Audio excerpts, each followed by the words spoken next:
Tonsil tonsil একটা খুবই common সমস্যা, প্রায় অনেকেরই হয়ে থাকে। আমরা মাঝে মাঝে ওষুধ খাই, সেটা ঠিক হয়ে যায়। কিন্তু যখন আপনার দেখবেন যে বছরে 3 থেকে 4 বারের মতো টনসিলের সমস্যা দেখা যাচ্ছে, এরকম সময় হলে প্রায়ই যদি এরকম হয়ে থাকে তাহলে অপারেশনটা করে নেওয়াটাই বেটার আমার কাছে মনে হয়।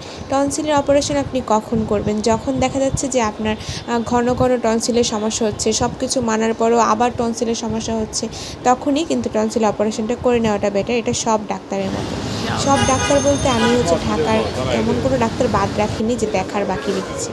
BRB hospital, popular hospital, Monowara hospital, central hospital, modern hospital, তারপর আরও আরও কয়েকটা হসপিটাল নিয়ে, তারপর হোমিওপ্যাথিক, অ্যালোপ্যাথিক যা যা ছিল সব কিছু মেনটেন করার পরও টনসিল অপারেশনটা করতে হয়েছে। বাংলাদেশ ইএনটি স্পেশালিস্ট হসপিটাল সব কিছুতে তারা একটা কথাই বলেছে, টনসিলের প্রদাহটা যখন আপনার বেড়ে যাবে বা ঘন ঘন হবে তখন সেটাকে অপারেশন করে নেওয়াটাই বেটার। আর যদি খুব বাড়াবাড়ি হয় তাহলে তো ইমার্জেন্সি করতে হয়। অনেকের ক্ষেত্রে বাড়াবাড়ি হয় না, ধরেন আমার ক্ষেত্রে যদি আমি বলি, খুবই বাড়াবাড়ি খুব একটা কিছু হয়নি, কিন্তু এটা দেখা যাচ্ছিলো যে প্রায়ই ঘন ঘন হচ্ছিল, তাই এটাকে অপারেশন করে নেওয়াটাই বেটার বলা হয়েছিল। তাই অপারেশনটা করে নেওয়ার পরবর্তী কী কী লেগেছে বা কী করেছি সেই কিছু জানতে হলে কমেন্ট করে জানাতে পারেন। আর এখানে টনসিলের অপারেশন বলতে গেলে প্রায় সব ডাক্তারই বলেছিল যে টনসিল অপারেশন খুবই একটা মাইনর অপারেশন, খুব সমস্যা হবে না, আপনি ইজিলি চলতে পারবেন, সব কিছু খেতে পারবেন।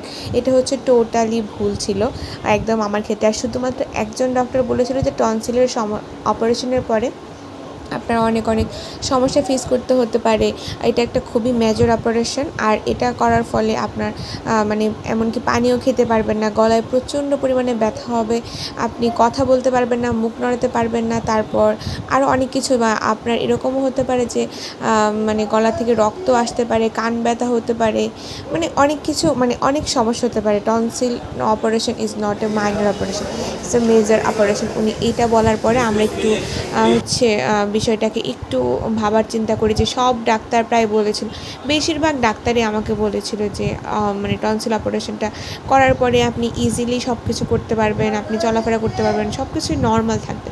কিন্তু খুবই একটা নর্মাল জার্নি ছিল না, প্রায় 10 থেকে 15 দিনের মতো সমস্যা ছিল। আর সবার ক্ষেত্রে একরকম হয় সেটা আমি বলবো না। এই যে মেডিসিনগুলো দেখতে পাচ্ছেন, এগুলো অপারেশনের পরবর্তী মেডিসিন ছিল। এগুলো খেতে খুবই পরিমাণ কষ্ট হয়েছে। আপনি বলার, আমার এমনও মনে হয়েছে যে টনসিল অপারেশন না করে আমার টনসিলটা থাকতো, তাও আমি ভালো ছিল, এত সমস্যা ছিল না। টনসিল নিয়ে খুব একটা সমস্যা হয়নি, কারণ আমি যেহেতু ঠান্ডা জল বা যেগুলো খাওয়া যায় না, ওগুলো আমি একদমই খেতাম না। আমি খুবই মেনটেন করে চলা ট্রাই করতাম, টনসিলটা যেন আমার না হয়, ওষুধটা রেগুলার খেতাম।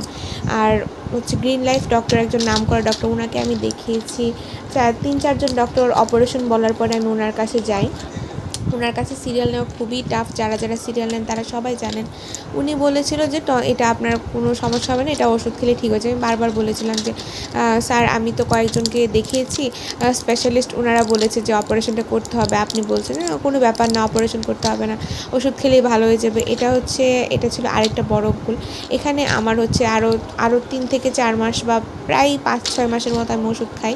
ওষুধ খেয়ে আমি কন্টিনিউ মাঝখানে 1-2 বার করে যাই, উনি ওষুধ চেঞ্জ করে দেন। আমি টনসিলের দেখা যাচ্ছে ওষুধ খাওয়ার শেষ, তার পরবর্তী কিছুদিন ভালো, তারপরে আবার সেই টনসিলের সমস্যা দেখা যাচ্ছে। এমনটা হওয়ার পর আমি লাস্ট 3-বারের মতো আমি যখন ওনার কাছে যাই, উনি তখন আমাকে অপারেশনের কথা বলে। এই অপারেশনের পুরো